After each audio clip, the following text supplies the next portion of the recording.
Hi, this is Brian with Sampleso, and in this video we're going to go over the LFO, step sequencer, and arpeggiator sections. Synthophone has a lot of ways to modulate its parameters and effects, and a good way to do that is with the LFO and step sequencer. Now, the LFO and step sequencer sections are very similar in the way that they both can act as modulators. Both can modulate the filter cutoff and resonance, the distortion amount, panning, and volume. But the way they differ is in the way they modulate those parameters. So let's start off with the LFO. The LFO section features two independent LFOs. Turn one of the LFOs to begin modulating. Slide one of the faders to determine the amount of modulation that will be sent to each of the parameters.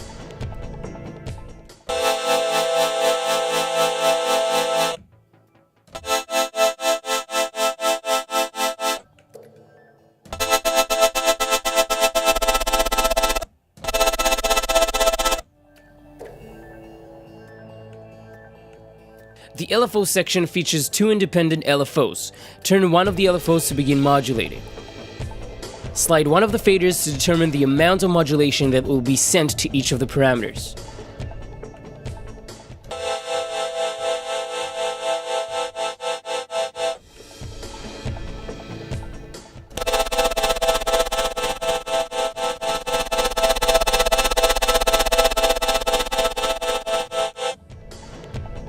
To modulate the filter, cutoff, or resonance, click on the on-off button next to the distortion fader.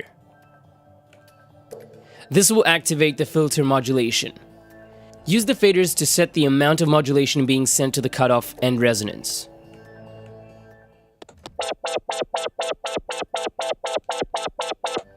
You can determine the filter's cutoff and resonance neutral point with the middle dials. You can also change the filter type.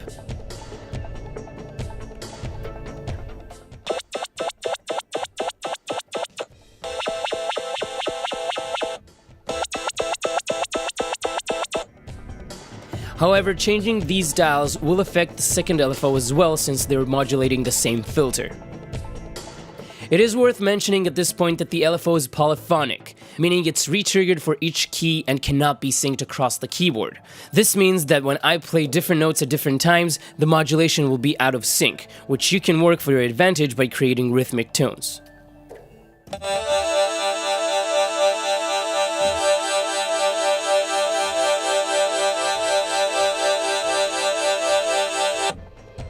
You can set the LFO rate in the drop-down menu at the top left corner. And you can multiply the rate by clicking the ×2 icon.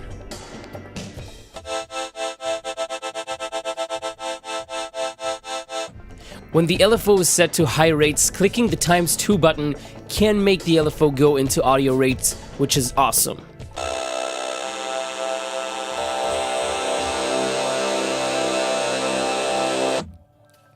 Next to that, we have the LFO fade in and fade out faders. This will fade in and out the LFO amount.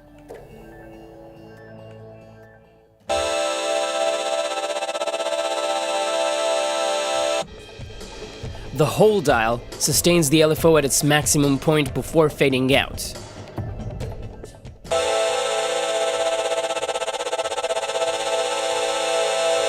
So when the in fader is all the way to the left and the hold fader is all the way to the right, essentially the section will have no effect. Going down to the LFO shape, you can drag the bright bar to determine the LFO start point.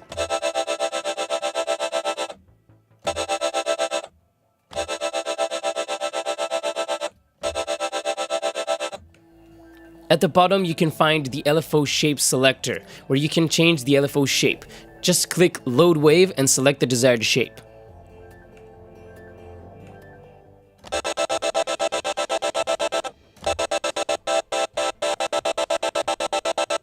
So this is pretty much all of the LFO features.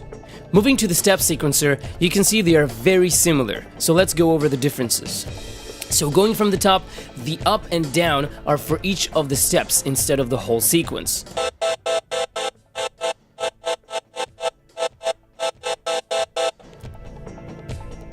We have a mod menu, which lets you decide if the sequence is being looped indefinitely.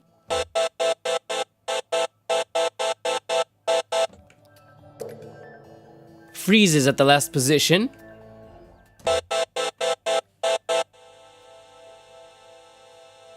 or plays once, and then disables the step sequencer as long as you're holding a note.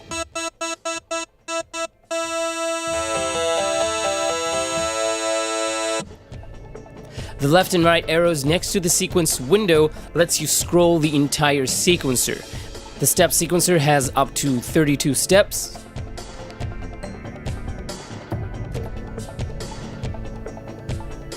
And you can change the start point with the arrows.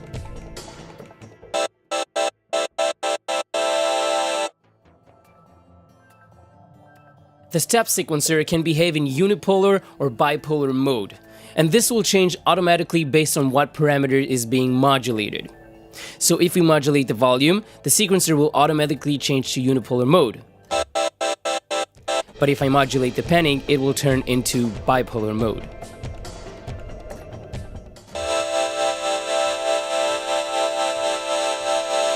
You can still modulate both bipolar and unipolar parameters at the same time. The two triangles next to the sequencer changes the polarity, so when in unipolar mode, full velocity will act as no velocity, 80% will act as 20% velocity, etc. When in bipolar mode, positive values will act as negative values and vice versa.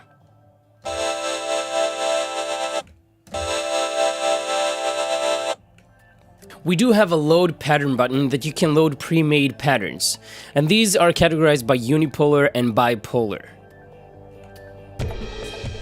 But unlike the LFO, you can draw your own sequence, so this is very handy.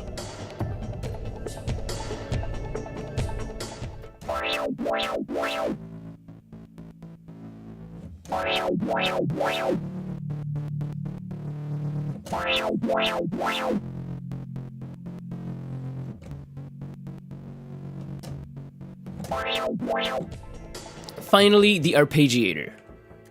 It is pretty basic. You can change the speed of the arpeggiator, and we have the same ×2 button. You can also determine the order in which the notes are being played: up, down, down, up, random, and chord, which is polyphonic.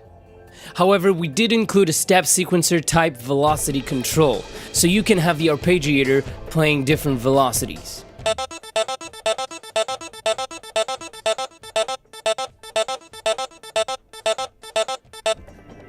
So what's cool about that is if you play less or more keys than your arpeggio sequence, you can get cool rhythmic patterns.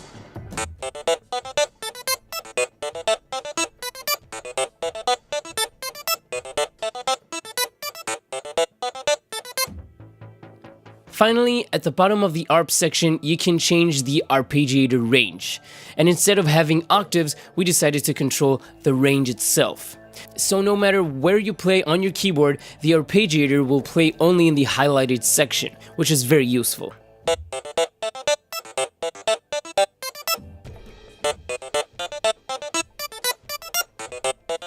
When this section is turned off, the arpeggiator will play the notes being played.